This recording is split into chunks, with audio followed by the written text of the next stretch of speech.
കേരള കലാകേന്ദ്രങ്ങൾ നിർമ്മിക്കാൻ ആഗ്രഹിക്കുന്നു. ആദ്യഘട്ടത്തിൽ തിരുവനന്തപുരത്തും തുടർന്ന് കൊച്ചി, കോഴിക്കോട് നഗരങ്ങളിലും കേരള കലാകേന്ദ്രങ്ങൾ നിർമ്മിക്കും. പ്രാഥമികമായിട്ട് 10 കോടി രൂപ വകയിരുത്തുന്നു. സർ, ഗിഗ് തൊഴിലാളികൾ. സർ, ഗിഗ് തൊഴിലുകളുടെ ഇന്ന് വളരെയധികം സാർവത്രികമായിരിക്കുന്നു. ഓൺലൈൻ ഡെലിവറി ആപ്പുകൾ വഴി സാധനങ്ങൾ എത്തിച്ചു കൊടുക്കുന്ന തൊഴിലുകൾ ഉൾപ്പെടെ ചെയ്യുന്ന ഗിഗ് തൊഴിലാളികളുടെ പ്രശ്നങ്ങൾ ഗൗരവമായി ഇനിയും അഭിസംബോധന ചെയ്യപ്പെട്ടിട്ടില്ല. പലപ്പോഴും ബുദ്ധിമുട്ടേറിയ സാഹചര്യങ്ങളിൽ തൊഴിലെടുക്കുന്നവർക്ക് മെച്ചപ്പെട്ട തൊഴിൽ സാഹചര്യം ഒരുക്കാനുള്ള നടപടികൾ സർക്കാർ സ്വീകരിക്കും. കൂടാതെ ഗിഗ് തൊഴിലാളികൾക്ക് ക്ഷേമനിധികളിൽ അംഗമാകുന്നതിനുള്ള സാഹചര്യം സർക്കാർ ഒരുക്കും. ഗിഗ് തൊഴിലാളികൾക്ക് വിശ്രമിക്കാനായി ആധുനിക സൗകര്യങ്ങളോടുകൂടിയ ഗിഗ് ഹബ്ബുകൾ സർക്കാർ ഒരുക്കും. ഇതിനായി 20 കോടി രൂപ വകയിരുത്തുന്നു. സർ, ഓട്ടോ തൊഴിലാളികൾ. സർ, നമ്മുടെ ഗതാഗത സംവിധാനത്തിന്റെ നട്ടെല്ലാണ് ഓട്ടോറിക്ഷ തൊഴിലാളികൾ.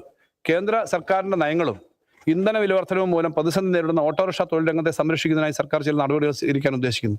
1. പരിസ്ഥിതി സൗഹൃദ മാറ്റം. സർ, പഴയ പെട്രോൾ ഡീസൽ ഓട്ടോറിക്ഷകൾ പൊളിച്ച് പുതിയ ഇലക്ട്രിക് ഓട്ടോറിക്ഷകൾ വാങ്ങുന്നവർക്ക് 40,000 രൂപ വരെ ഒറ്റത്തവണ സ്ക്രാപ്പേജ് ബോണസ് അനുവദിക്കും. പലിശ ഇളവ്. സർ, ഇലക്ട്രിക് ഓട്ടോറിക്ഷകൾ വാങ്ങുന്നതിനായി തെരഞ്ഞെടുത്ത പൊതുമേഖലാ ബാങ്കുകൾ വഴി എടുക്കുന്ന വായ്പകൾക്ക് 2% പലിശ ഇളവ് നൽകും. സർ, ഈ പദ്ധതികളുടെ നിർവഹണത്തിനായി 20 കോടി രൂപ മാറ്റിവെക്കുന്നു.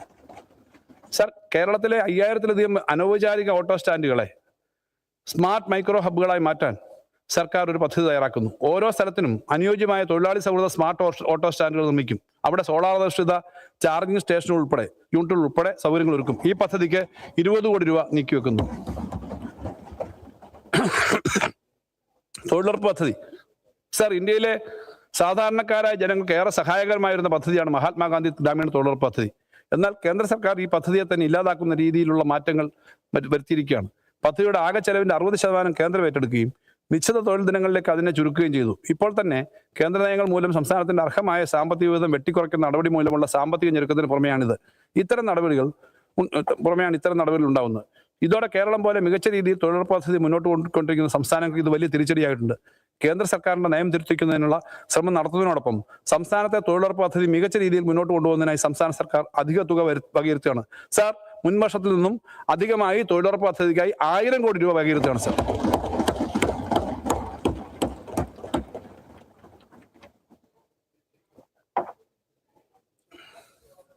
സാർ, റിട്ടയർമെന്റ് ഹോമുകൾ. സർ, സംസ്ഥാനത്തെ ജനസംഖ്യയിൽ വയോജനങ്ങളുടെ അനുപാതം ഏകദേശം 20%-ത്തിനടുത്തായിട്ടുണ്ട്. അത് നാടിന്റെ സാമൂഹിക സാമ്പത്തിക വികസന മേഖലകളിലെ പ്രവർത്തനങ്ങളിൽ നിർണായകമായി പരിഗണിക്കേണ്ട ഘടകമാണ്. വീടുകളിൽ ഒറ്റപ്പെട്ടു പോകുന്ന മുതിർന്ന വയോജനങ്ങൾക്ക് ഒരുമിച്ച് താമസിക്കാൻ കഴിയുന്ന വിധത്തിലുള്ള റിട്ടയർമെന്റ് ഹോമുകൾ സജ്ജമാക്കേണ്ടതുണ്ട്. അവിടെ കമ്മ്യൂണിറ്റി കിച്ചൺ, കളിസ്ഥലങ്ങൾ, ഉപാധികൾ, ആരോഗ്യ പരിപാലന സംവിധാനങ്ങൾ തുടങ്ങിയവ ഉണ്ടാവണം. കൂടാതെ ആരോഗ്യ വോളണ്ടിയർമാരുടെ സേവനവും ഇത്തരം കേന്ദ്രങ്ങൾ ഉറപ്പുവരുത്തണം. ഇത്തരം റിട്ടയർമെന്റ് ഹോമുകൾ സജ്ജമാക്കാൻ സംഘടനകൾക്കും ഗ്രൂപ്പുകൾക്കും സ്വകാര്യ വ്യക്തികൾക്കും സർക്കാർ സബ്സിഡി നൽകും. ഇതിനായി 30 കോടി രൂപ പ്രാഥമികമായിട്ട് നീക്കിവെക്കുന്നു. സർ, വീടുകളിൽ ഒറ്റപ്പെട്ടു പോകുന്ന മുതിർന്ന വ്യക്തികൾക്ക് സഹായം നൽകുന്നതിനായി സന്നദ്ധ വോളണ്ടിയർമാരുടെ സേന പ്രാദേശിക സ്ഥലത്തിൽ രൂപീകരിക്കും. തദ്ദേശ സ്ഥാപനങ്ങൾ ഇതിനായി പ്രത്യേക പദ്ധതി തയ്യാറാക്കും. മുതിർന്നവർക്ക് ചികിത്സ ഉൾപ്പെടെയുള്ള സഹായത്തിനായി വിളിക്കുവാൻ ടെലിഫോൺ നമ്പറുകൾ പരസ്യപ്പെടുത്തും. ഓൺ കോൾ വോളണ്ടിയർമാരുടെ സേവനം തദ്ദേശ സ്ഥാപനങ്ങളുടെ നിയന്ത്രണത്തിലായിരിക്കും നടപ്പിലാക്കുക. ഈ പദ്ധതിക്കായിട്ട് പ്രാഥമികമായിട്ട് 10 കോടി രൂപ പ്രൊജക്ടിന് വേണ്ടി മാറ്റിവെക്കുന്നു. സർ, ക്യാൻസർ, ലെപ്രസി, ക്ഷയം, എയ്ഡ്സ് രോഗബാധിതരുടെ പ്രതിമാസ പെൻഷൻ 1000 രൂപ വർധന വരുത്തി 2000 രൂപയായി ഉയർത്തുന്നു. Advocate welfare fund. Sir, advocate welfare fund നിലവിൽ 10 ലക്ഷം രൂപയാണ്. ഇത് കാലാനുസൃതമായി പരിഹരിക്കേണ്ടതുണ്ട്. അഡ്വക്കേറ്റ് വെൽഫെയർ ഫണ്ട് ഘട്ടം ഘട്ടമായി 20 ലക്ഷമായി ഉയർത്തുന്നതാണ്. സർ, ഇൻഷുറൻസ് പരിരക്ഷ. അസംഘടിത തൊഴിൽ മേഖലയിൽ പ്രവർത്തിക്കുന്നവർക്ക് അപകട ലൈഫ് ഇൻഷുറൻസ് ഉറപ്പുവരുത്തുന്നതിനായി സംസ്ഥാന ഇൻഷുറൻസ് വകുപ്പുമായി ചേർന്ന് ഗ്രൂപ്പ് ഇൻഷുറൻസ് പരിരക്ഷ ഏർപ്പെടുത്താൻ സർക്കാർ ആലോചിക്കുന്നു. ഇതിന് സർക്കാരിന്റെ ഭാഗത്തു നിന്നുള്ള സഹായവും ഉണ്ടാകും. സംസ്ഥാനത്തെ ഹരിതകർമ്മ സേനാംഗങ്ങൾക്ക് ഗ്രൂപ്പ് ഇൻഷുറൻസ് പദ്ധതി നടപ്പിലാക്കും. സർ, സംസ്ഥാനത്തെ ഓട്ടോറിക്ഷ ടാക്സി തൊഴിലാളികൾക്ക് ഗ്രൂപ്പ് ഇൻഷുറൻസ് പദ്ധതി നടപ്പിലാക്കും. സർ, ക്ഷേമനിധി അംഗങ്ങളായ ലോട്ടറി തൊഴിലാളികൾക്ക് ഗ്രൂപ്പ് ഇൻഷുറൻസ് പദ്ധതി നടപ്പിലാക്കും. സർ, സ്കൂൾ വിദ്യാർത്ഥികൾക്കുള്ള ഇൻഷുറൻസ് പദ്ധതി. സർ, ഇത് കൂടാതെ കേരളത്തിലെ 1ാം ക്ലാസ് മുതൽ 12ാം ക്ലാസ് വരെ പഠിക്കുന്ന സ്കൂൾ വിദ്യാർത്ഥികൾക്ക് അപകട ലൈഫ് ഇൻഷുറൻസ് ഏർപ്പെടുത്തുകയാണ്. ഇതിന് വേണ്ടുന്ന മുന്നൊരുക്കങ്ങൾ നടത്തിയിട്ടുണ്ട്. വർഷം 15 കോടി രൂപ ഇതിനായി വേണ്ടിവരുമെന്നാണ് കണക്കാക്കുന്നത്. ഇതിനായി 15 കോടി രൂപ ബജറ്റിൽ മാറ്റിവെക്കുന്നു. സർ, സൗജന്യ വിദ്യാഭ്യാസം ബിരുദതലം വരെ നൽകുന്ന ഒരു പദ്ധതി. സർ, കേരളത്തിലെ ഉന്നത വിദ്യാഭ്യാസ രംഗത്ത് ഒരു പുതിയ പദ്ധതി പ്രഖ്യാപിക്കുകയാണ്. ആർട്സ് ആൻഡ് സയൻസ് കോളേജുകളിൽ പഠിക്കുന്ന വിദ്യാർത്ഥികൾക്ക് ഡിഗ്രി വിദ്യാഭ്യാസം സൗജന്യമാക്കുകയാണ്. നിലവിൽ +2 വരെയുള്ള സൗജന്യ വിദ്യാഭ്യാസമാണ് സംസ്ഥാനത്തുണ്ടായിരുന്നത്.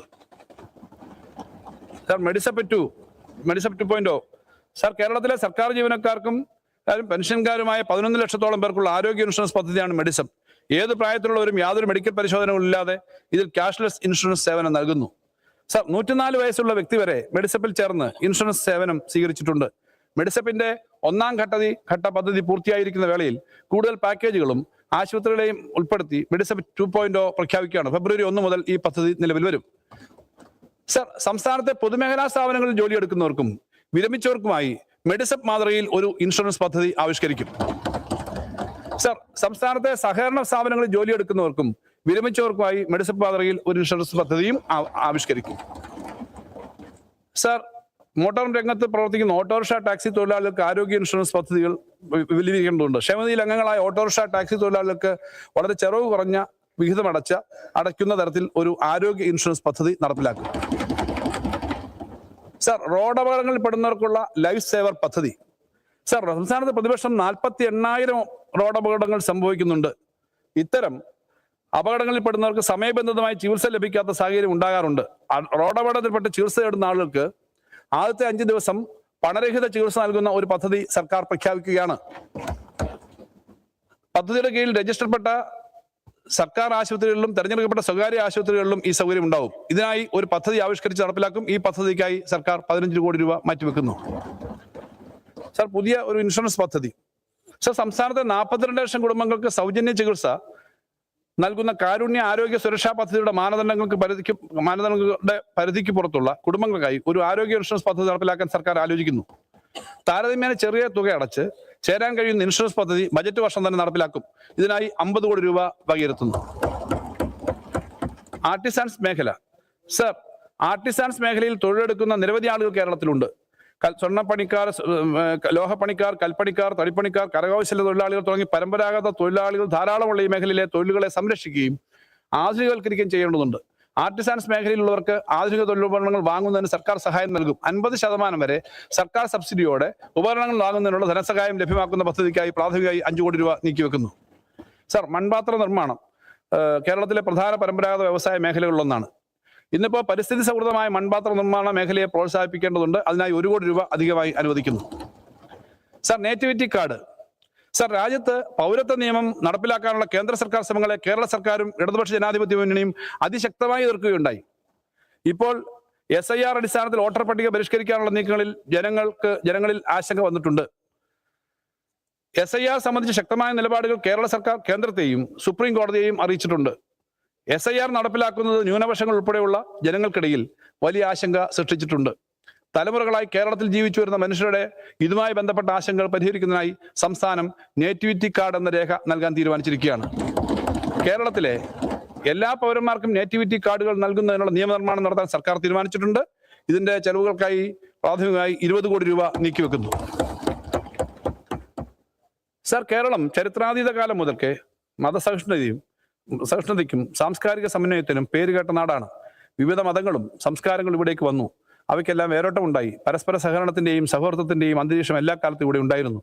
ഹിന്ദുമതവും ബുദ്ധമതവും ക്രിസ്തുമതവും ഇസ്ലാം ജൂതമതവും എല്ലാം ശക്തമായി ഇവിടെ നിലനിന്നു പോന്നു. തരിസാപ്പള്ളി ശാസനവും കരിമാടിക്കുട്ടനും കൊടുങ്ങല്ലൂരിലെ ചേർമാൻ പള്ളിയും കൂനൻകുരിശ സത്യവുമെല്ലാം ചരിത്രത്തിന്റെ ശേഷിപ്പുകൾ മാത്രമല്ല, മറിച്ച് ഈ നാടിന്റെ സാംസ്കാരിക വൈവിധ്യത്തിന്റെ അടയാളങ്ങൾ കൂടിയാണ്. വിവിധ മതങ്ങളെയും സംസ്കാരങ്ങളെയും അംഗീകരിച്ചും ആദരിച്ചുമാണ് ഇന്നത്തെ കേരളത്തിലേക്ക് നാം എത്തിയത്. അയ്യപ്പന്റെയും വാവരുടെയും ഐതിഹ്യത്തിൽ പോലും മതസാഹോദര്യത്തിന്റെ ഇഴകൾ ചേരുന്നുണ്ട്.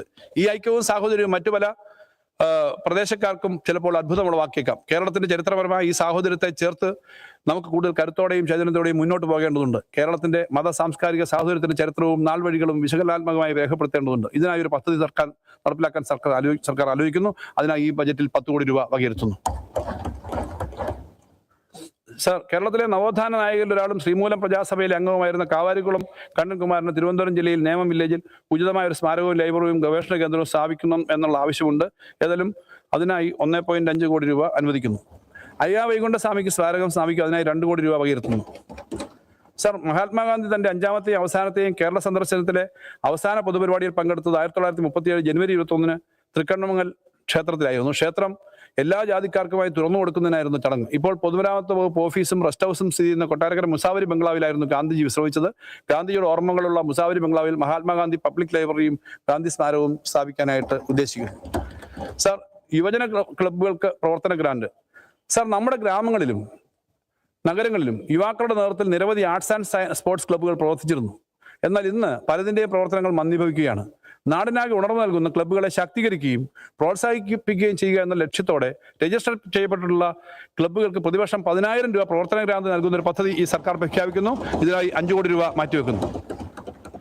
കുടുംബശ്രീ സർ, കേരളത്തിന്റെ അഭിമാനമായ കുടുംബശ്രീ വിപ്ലവകരമായ ഒരു പുതിയ കാൽവയ്പ് നടത്തിയിരിക്കുകയാണ്. കുടുംബശ്രീ ടെക്നോളജി അഡ്വാൻസ്മെന്റ് പ്രോഗ്രാമിന്റെ ഭാഗമായി നടത്തിയ ടെക്നോളജി കോൺക്ലേവിലൂടെ ഇന്ത്യയിലെ മുൻനിര ഗവേഷണ സ്ഥാപനങ്ങളിൽ നിന്നും സർവകലാശാലയിൽ നിന്നുമായി 150 സാങ്കേതിക വിദ്യകൾ കുടുംബശ്രീ കരസ്ഥമാക്കിയിട്ടുണ്ട്. ഇവയെ ഉപയോഗിച്ച് ആദ്യഘട്ടത്തിൽ നിർമ്മിച്ച മികച്ച ഗുണനിലവാരമുള്ള 30 ഭക്ഷ്യ ഉൽപ്പന്നങ്ങളുടെ ഗ്ലോബൽ ലോഞ്ച് നടത്തിക്കഴിഞ്ഞു. ഇനി 150 ഉൽപ്പന്നങ്ങൾ കൂടി അടുത്ത ഘട്ടത്തിൽ വിപണിയിൽ ഇറക്കും. കുടുംബശ്രീ സംഘകൃഷി ഗ്രൂപ്പുകൾ കൃഷി ചെയ്യുന്ന കാർഷിക ഉൽപ്പന്നങ്ങളാണ് ഈ സാങ്കേതിക വിദ്യ ഉപയോഗിച്ച് മൂല്യവർദ്ധിത ഉൽപ്പന്നങ്ങളാക്കുന്നത്. Australia, New Zealand, UK, Middle East എന്നിവിടങ്ങളിൽ നിന്നും ഇതിനകം തന്നെ ഈ ഉൽപ്പന്നങ്ങളുടെ വിപണനത്തിന് താല്പര്യം അറിയിച്ചു കഴിഞ്ഞിട്ടുണ്ട് സാർ. ആൾ കേരള ഡിസ്ട്രിബ്യൂട്ടേഴ്സ് അസോസിയേഷൻ ഈ ഉൽപ്പന്നങ്ങളുടെ വിപണനത്തിനായി കുടുംബശ്രീയുടെ ധാരണാപത്രം ഒപ്പുവെക്കാനും വന്നിട്ടുണ്ട്. കുടുംബശ്രീക്ക് ആഗോള വിപണിയിലേക്കുള്ള കവാടം തുറന്നു നൽകുന്നതിനും വനിതാ സംരംഭകർക്ക് മികച്ച വരുമാനവും ഒപ്പം സ്ത്രീകൾക്ക് തൊഴിലവസരവും ലഭ്യമാക്കാനുള്ള വലിയൊരു കുതിപ്പിനാണ് കുടുംബശ്രീ ഇതിലൂടെ തുടക്കം കുറിക്കുന്നത്. കുടുംബശ്രീ ഉൽപ്പന്നങ്ങളുടെ വിപുലമായ പ്രചാരവും വിപണനവും ലക്ഷ്യമിട്ടുകൊണ്ട് മാർക്കറ്റിംഗ് വിതരണ ശൃംഖലയ്ക്ക് കുടുംബശ്രീ ലക്ഷ്യമിടുന്നു. സംസ്ഥാനത്തുടനീളമുള്ള റെസ്റ്റോറൻറ്റുകൾ, പ്രൊഡക്റ്റ് ബ്രാൻഡിംഗ്, ഡിസ്ട്രിബ്യൂട്ടർമാരുടെ ബന്ധം എന്നിവയിൽ ഊന്നിയായിരിക്കും പ്രവർത്തനം. ബ്ലോക്ക് അടിസ്ഥാനത്തിലുള്ള ഫുൾഫിൽമെന്റ് സെന്ററുകൾ സ്ഥാപിക്കുകയും അവ ഉൽപ്പാദകരെയും ഡിസ്ട്രിബ്യൂട്ടർമാരെയും ബന്ധിപ്പിക്കുന്ന കണ്ണിയായി പ്രവർത്തിക്കുകയും ചെയ്യും. ഇതിനായി 22.27 കോടി രൂപ വകയിരുത്തുന്നു. ഗ്രാമീണ വനിതാ തൊഴിലിടങ്ങളും കമ്മ്യൂണിറ്റി കിച്ചൺ ഫാക്ടറികളും സർ, എഴുകോൺ ഗ്രാമപഞ്ചായത്തിൽ രേഷ്മ എന്ന യുവ സംരംഭക നേതൃത്വം നൽകുന്ന ടോക്കോ ചിപ്സ് എന്ന സ്റ്റാർട്ടപ്പ് കമ്പനിയെ പരിചയപ്പെടുത്താം. കുടുംബശ്രീ അംഗങ്ങളായ ശുഭയും സംഘവുമാണ് ഈ ചിപ്സ് ഉൽപ്പാദനത്തിന്റെ യൂണിറ്റ് മികച്ച നിലയിൽ മുന്നോട്ട് കൊണ്ടുവന്നത്. ഇത്തരത്തിൽ സ്ത്രീകൾ നേതൃത്വം നൽകുന്ന മൂല്യവർദ്ധിത ഉൽപ്പന്ന നിർമ്മാണ യൂണിറ്റുകൾ സംസ്ഥാനത്താകെ വ്യാപിപ്പിക്കാൻ സർക്കാർ പിന്തുണ നൽകും. ഇതിനൊപ്പം പ്രാദേശിക തലത്തിൽ കമ്മ്യൂണിറ്റി കിച്ചണുകൾ വ്യാപകമാക്കുന്ന പദ്ധതിക്കും സർക്കാർ പിന്തുണ നൽകും. പ്രാദേശിക കാർഷിക ഉൽപ്പന്നങ്ങളെ ശാസ്ത്രീയമായ സംസ്കൃതത്തിലുള്ള പ്രീമിയം ബ്രാൻഡുകളായി മാറ്റുന്നതിനും കുടുംബശ്രീ അംഗങ്ങൾക്ക് ആഗോള വിപണിയിൽ മത്സരിക്കാൻ തക്കമുള്ള സാങ്കേതിക പരിശീലനം നൽകുന്നതിനും ഈ പദ്ധതി മുൻഗണന നൽകുന്നു. സ്വകാര്യ പങ്കാളിത്തത്തോടെയും സ്റ്റാർട്ടപ്പുകളുടെ സഹായത്തോടെയും നടപ്പിലാക്കുന്ന ഈ പദ്ധതിക്കായി 10 കോടി രൂപ ഞാൻ വകയിരുത്തുന്നു. ആയിരക്കണക്കിന് സ്ത്രീകൾക്ക് സ്വന്തം നാട്ടിൽ തന്നെ മികച്ച വരുമാനവും മാന്യമായ തൊഴിൽ സാഹചര്യവും ഒരുക്കാൻ ഇതിലൂടെ സാധിക്കും. സർ, സെന്റർ ഫോർ ഡെവലപ്മെന്റ് സ്റ്റഡീസിന്റെ വികസനം സർ, തിരുവനന്തപുരത്തെ സെന്റർ ഫോർ ഡെവലപ്മെന്റ് സ്റ്റഡീസിന് ഉന്നത വിദ്യാഭ്യാസം, പരിശീലനം, സാമ്പത്തിക ശാസ്ത്രത്തിലും പൊതുനയത്തിലുള്ള ഗവേഷണം എന്നിവയ്ക്കുള്ള ലോകോത്തര നിലവാരമുള്ള സ്ഥാപനമായി വിപുലീകരിക്കും. IIT-കൾ, IIM-കൾ പോലുള്ള മുൻനിര സ്ഥാപനങ്ങളുടെ മാതൃകയിൽ വികസിപ്പിച്ച് അധ്യാപനത്തിനും ഗവേഷണത്തിനുമുള്ള രാജ്യത്തെ മുൻനിര മികവിന്റെ കേന്ദ്രമായി CDS-നെ മാറ്റും. ഇതിനായി ഒരു പുതിയ അത്യാധുനിക കാമ്പസ് ഘട്ടം ഘട്ടമായി നിർമ്മിക്കുന്നതിന് ആദ്യഘട്ടമായി 10 കോടി രൂപ വകയിരുത്തുന്നു. സർ, ഭാഗം 3 സർ, സംസ്ഥാനത്തിന്റെ 14ാം പഞ്ചവത്സര പദ്ധതിയിലെ അവസാന വാർഷിക പദ്ധതിയാണ് 26-27 അടുത്ത വർഷം മുതൽ 15ാം പഞ്ചവത്സര പദ്ധതിയുടെ തുടക്കമാവും. സംസ്ഥാനത്തിന്റെ 15ാം പദ്ധതിയുടെ പരിപ്രേക്ഷണം സംബന്ധിച്ച ചർച്ചകൾ വളരെ മുൻകൂട്ടി ആരംഭിക്കാൻ നമുക്ക് കഴിഞ്ഞു. അതിന്റെ വിശദാംശങ്ങളിലേക്ക് കടക്കുന്നതിന് മുമ്പ് ആസൂത്രണത്തിന് തുടർച്ചയെക്കുറിച്ച് സൂചിപ്പിക്കേണ്ടതുണ്ട്. കേന്ദ്രവും സംസ്ഥാനങ്ങളും ആസൂത്രണം ഉപേക്ഷിച്ചിട്ട് നാളേറെയായി. നെഹ്റുവിന്റെ പാരമ്പര്യം അവകാശപ്പെടുന്ന കോൺഗ്രസ് ഭരിക്കുന്ന സംസ്ഥാനങ്ങളും ആസൂത്രണത്തെ കൈയൊഴിഞ്ഞു. കേരളം ആസൂത്രണത്തെ മുറുകെ പിടിക്കുന്നതിന് കാരണമുണ്ട്. 1957 അധികാരമേറ്റ EMS സർക്കാർ ആധുനിക കേരളത്തിന്റെ സൃഷ്ടിയിൽ വഹിച്ച പങ്ക് എല്ലാവരും അംഗീകരിക്കുന്നതാണ്. 1957 സർക്കാരിന്റെ രൂപീകരണത്തിന് മുമ്പ് നടന്ന വികസന സംവാദവും അതിലൂടെ ഉരുത്തിരിഞ്ഞ വികസന പരിപ്രേക്ഷ്യവുമാണ് ചെറിയ സമയത്തിനുള്ളിൽ ഭാവി വികസനത്തിന് ദിശാബോധം നൽകുന്ന പരിഷ്കാരങ്ങൾ തുടങ്ങാൻ ആ സർക്കാർ പ്രാപ്തമാക്കിയത്. കഴിഞ്ഞ 10 വർഷക്കാലത്തെ വികസന നേട്ടങ്ങളുടെ അടിസ്ഥാനവും വ്യക്തതയാർന്ന ഈ വികസന ദർശനമാണ്. 2026-27 വാർഷിക പദ്ധതിയുടെ കാര്യത്തിലും 15ാം പദ്ധതിയുടെ കാര്യത്തിലും കൃത്യതയാർന്ന ഒരു വികസന ദർശനത്തോടെയാണ് സർക്കാർ നീങ്ങുന്നത്. സാർ, ഈ വർഷത്തെ പദ്ധതി അടങ്കൽ 35,750 കോടി രൂപയായി വർദ്ധിപ്പിക്കുന്നു. ഇത് മുൻ വർഷത്തേക്കാൾ 10% കൂടുതലാണ്. കേന്ദ്ര സർക്കാർ അടിച്ചേൽപ്പിച്ച കടുത്ത സാമ്പത്തിക ഞെരുക്കത്തിനിടയിൽ സർക്കാരിന്റെ വാർഷിക പദ്ധതിയിൽ ഇത്രയും വർധനവ് വരുത്താൻ കഴിഞ്ഞതിൽ വളരെ സന്തോഷവും അഭിമാനമുണ്ട്. പ്രതീക്ഷിത കേന്ദ്ര സഹായം ഉൾപ്പെടെ ആകെ പദ്ധതി 44,574.66 കോടി രൂപയാണ്. സർ, കൃഷി സർ, കേരളത്തിലെ കാർഷിക രംഗം 2011-12 മുതൽ തളർച്ചയിലായിരുന്നു. എന്നാൽ ഈ തളർച്ചയുടെ ഘട്ടത്തെ നാം കഴിഞ്ഞ 5 വർഷങ്ങളിൽ മറികടന്നു. കാർഷിക മേഖലയിലെ വളർച്ച ഇന്ന് ഉയർന്നുകൊണ്ടിരിക്കുന്നു. കാർഷിക മേഖലയ്ക്ക് പ്രത്യേക ഊന്നൽ നൽകുന്നുണ്ട്. കാർഷികാനുബന്ധ മേഖലയുടെ പദ്ധതി അടങ്കൽ 2071.95 കോടി രൂപയായിരുന്നു വർദ്ധിപ്പിക്കുന്നു. ഇത് 234.73 കോടി രൂപ കേന്ദ്രവിഹിതമായി പ്രതീക്ഷിക്കുന്നതാണ്. കഴിഞ്ഞ 5 വർഷങ്ങളിൽ കാർഷിക മേഖലയിലെ പദ്ധതി ചെലവ് ഗണ്യമായ വർധനവ് കൈവരിക്കാൻ ഈ സർക്കാരിന് കഴിഞ്ഞിട്ടുണ്ട്. മാത്രമല്ല, കാർഷിക മേഖലയിലെ വളർച്ചയ്ക്കായി ലോകബാങ്ക് വായ്പാ സഹായത്തോടെ Kerala climate resilient agri value chain modernisation Kera എന്ന ബൃഹത്തായ പദ്ധതി കേരളത്തിൽ നടപ്പിലാക്കി വരുന്നു. കേരള പദ്ധതിക്കായി 100 കോടി രൂപ നീക്കിവെക്കുന്നു. നെല്ലിന്റെ സംഭരണ വില ഈ സർക്കാർ കിലോയ്ക്ക് 30 രൂപയായി വർദ്ധിപ്പിച്ചു. സർ, നെൽകൃഷിക്ക് ഇന്ത്യയിലെ തന്നെ ഏറ്റവും കൂടുതൽ ഇൻപുട്ട് സബ്സിഡികൾ നൽകുന്നത് കേരളത്തിലാണ്. എല്ലാ സീസണിലും ഹെക്ടറിന് 5000 രൂപ നിരക്കിൽ ഇൻപുട്ട് സഹായവും 1000 രൂപ നിരക്കിൽ ഉത്പാദന ബോണസും ഉടമയ്ക്ക് 3000 രൂപ റോയൽറ്റി നൽകി വരുന്നു. തരിശുഭൂമിയിൽ നെൽകൃഷി ചെയ്യുന്നതിന് ഹെക്ടറിന് 40,000 രൂപ വരെയും സഹായം നൽകി വരുന്നു. സർ, കേരളത്തിൽ ഉത്പാദിപ്പിക്കുന്ന 95% നെല്ല് സർക്കാരാണ് സംഭരിക്കുന്നത്. നിലവിൽ PRS വായ്പാ രീതി ഒഴിവാക്കി പ്രാഥമിക സഹകരണ സംഘങ്ങൾ വഴി കർഷകർക്ക് സംഭരണ സമയത്ത് തന്നെ നേരിട്ട് പണം നൽകുന്ന പുതിയ ദ്വിതല സംഭരണ സംവിധാനമാണ് നടപ്പാക്കുന്നത്. കേരള ബാങ്കിന്റെ സാമ്പത്തിക സഹായത്തോടെയും ഡിജിറ്റൽ പോർട്ടലിന്റെ മേൽനോട്ടത്തിലും വരാനിരിക്കുന്ന സീസൺ മുതൽ തന്നെ ഈ സംവിധാനം നിലവിൽ വരും. നെല്ല് വികസന പദ്ധതികളുടെ സംയോജനത്തിനായി 150 കോടി രൂപ വകയിരുത്തുന്നു. സാർ, സമഗ്ര പച്ചക്കറി കൃഷി വികസനത്തിനായി 78.45 കോടി രൂപ വകയിരുത്തുന്നു. ഇതിൽ പച്ചക്കറി കൃഷി പ്രോത്സാഹിപ്പിക്കുന്നതിന് വിവിധ പദ്ധതികൾ ഏറ്റെടുക്കുന്നതിന് VFPCക്ക് 18 കോടി രൂപയും കൃഷി വകുപ്പിന്റെ വിവിധ പച്ചക്കറി വികസന പ്രവർത്തനങ്ങൾക്കായി 60.45 കോടിയും രൂപ ഉൾപ്പെടുത്തുന്നു. നാളികേര വികസനത്തിനായി 73 കോടി രൂപ വകയിരുത്തുന്നു. സുഗന്ധവ്യഞ്ജന വികസന പദ്ധതിയുടെ അടങ്കൽ 7.6 കോടിയിൽ നിന്ന് 15 കോടിയായി വർദ്ധിപ്പിക്കുന്നു. സാർ, സംസ്ഥാനത്ത് പഴവർഗ്ഗങ്ങൾ, പൂക്കൾ, ഔഷധ സസ്യങ്ങൾ എന്നിവയുടെ കൃഷി വ്യാപിപ്പിക്കുന്നതിനും ഉൽപാദനക്ഷമയും വർദ്ധിപ്പിക്കുന്നു 20.92 കോടി രൂപ വകയിരുത്തുന്നു. കേരള കാർഷിക സർവകലാശാലയ്ക്ക് 78 കോടി രൂപ വകയിരുത്തുന്നു. ഉൽപാദന സംഘങ്ങളുടെ സാങ്കേതിക വിദ്യാഭ്യാസത്തിനായി 5 കോടി രൂപ വകയിരുത്തുന്നു. മണ്ണിന്റെ ആരോഗ്യ പരിപാലനവും ഉൽപാദനക്ഷമത മെച്ചപ്പെടുത്തലും പദ്ധതിക്കായി 31.15 കോടി വകയിരുത്തുന്നു. ജൈവകൃഷിയും ഉത്തമ കൃഷി രീതികളും പ്രോത്സാഹിപ്പിക്കുന്ന പദ്ധതിക്കായി 5.25 കോടി രൂപ വകയിരുത്തുന്നു. ഗുണമേന്മയുള്ള നടീൽ വസ്തുക്കളുടെ ഉൽപാദനത്തിനും വിതരണത്തിനും കൃഷി വകുപ്പിന്റെ കീഴിലുള്ള ഫാമുകൾ മെച്ചപ്പെടുത്തുന്നതിനായി 13.44 കോടി രൂപ വകയിരുത്തുന്നു. കാർഷിക മേഖലയിൽ ശാസ്ത്രവിജ്ഞാന വ്യാപനം മെച്ചപ്പെടുത്തുന്നതിനായി 15.40 കോടി രൂപ വകയിരുത്തുന്നു. സർ, തൊഴിലാളി ക്ഷാമം മറികടക്കുന്നതിനും യന്ത്രവൽക്കരണ പ്രവർത്തനങ്ങളുടെ ഭാഗമായി കാർഷിക സേവന കേന്ദ്രങ്ങൾ, കാർഷിക കർമ്മസേനകൾ, കസ്റ്റം ഹിയറിംഗ് സെന്ററുകൾ എന്നിവ ശക്തിപ്പെടുത്തി പ്രവർത്തനങ്ങൾ ഏകീകരിച്ച് ഒറ്റ കേന്ദ്രത്തിലൂടെ സേവനങ്ങൾ നൽകുന്നതിന് ലക്ഷ്യമിടുന്ന പദ്ധതിക്ക് 10 കോടി രൂപ വകയിരുത്തുന്നു. വിള ഇൻഷുറൻസ് പദ്ധതിക്കായി 33.14 കോടി രൂപ വകയിരുത്തുന്നു. രാഷ്ട്രീയ കൃഷി വികാസ് യോജന, കൃഷി ഉന്നതി യോജന, മറ്റ് കേന്ദ്രാവിഷ്കൃത പദ്ധതികൾ എന്നിവയുടെ സംസ്ഥാന വിഹിതമായ 40% 78.14 കോടി രൂപ വകയിരുത്തുന്നു. ആധുനിക കാർഷിക രീതികൾ പരിചയപ്പെടുത്തുന്ന പദ്ധതിക്കായിട്ട് യുവതലമുറയെ കാർഷിക രംഗത്തേക്ക് ആകർഷിക്കുന്നതിന് ആവശ്യമായ പദ്ധതികൾ ആസൂത്രണം ചെയ്ത് നടപ്പിലാക്കും. സർ, ഹൈടെക് പ്രിസിഷൻ ഫാമിംഗിൽ സംരംഭങ്ങൾ തുടങ്ങാൻ 3% പലിശ സബ്സിഡിയോടെ വായ്പകൾ ലഭ്യമാക്കുന്ന ഒരു പദ്ധതിക്കായിട്ട് 10 കോടി രൂപ വകയിരുത്തുന്നു. സാർ, ഈ 10 കോടി രൂപ പലിശയുടെ ഇളവിന് കൊടുക്കാൻ വേണ്ടിയിട്ടുള്ളതാണെന്നുള്ളതാണ് പ്രത്യേകത. മണ്ണ് സംരക്ഷണം, മണ്ണ് ജലസംരക്ഷണ മേഖലയിലെ വിവിധ പദ്ധതി പ്രവർത്തനങ്ങൾക്കായി 81.24 കോടി രൂപ വകയിരുത്തുന്നു. മൃഗസംരക്ഷണം, കേരളത്തിലെ പാലുൽപാദനത്തിൽ മുൻ വർഷങ്ങളെ അപേക്ഷിച്ച് പ്രതിദിനം 10 ലക്ഷം ലിറ്ററിന്റെ വർധനവ് കൈവരിക്കാൻ കഴിഞ്ഞിട്ടുണ്ട്. മാംസോൽപാദന മേഖലയിലും പൗൾട്രി മേഖലയിലും പുതിയ നിക്ഷേപങ്ങൾ കൊണ്ടുവരാൻ നമുക്ക് സാധിച്ചിട്ടുണ്ട്. സാർ, മൃഗസംരക്ഷണ മേഖലയിൽ പൊതുവിലുള്ള സ്വകാര്യ നിക്ഷേപം വർദ്ധിപ്പിക്കുന്നതിനൊപ്പം വലിയ ഡയറി ഫാമുകളും അറവുശാലകളും കൊണ്ടുവരികയും വേണം. തീരെ ചെറിയ ഉൽപാദന യൂണിറ്റുകളിൽ നിന്ന് വളർന്ന് 50-100 പശുക്കളുള്ള ഡയറി ഫാമുകളും 10,000 20,000 അതിൽ കൂടുതലോ പശുക്കളുള്ള പൗൾട്രി ഫാമുകളും വൃത്തിയുള്ളതും ലോകോത്തര നിലവാരത്തിലുള്ള അറവുശാലകളും നമുക്ക് അടിയന്തരമായി വേണ്ടിയിരിക്കുന്നു. ഇതിന്റെ ഭാഗമായി 2021 പഞ്ചായത്ത് മുനിസിപ്പൽ ചട്ടങ്ങളിൽ പ്രധാനപ്പെട്ട ഭേദഗതികൾ ഈ സർക്കാർ കൊണ്ടുവന്നിരുന്നു.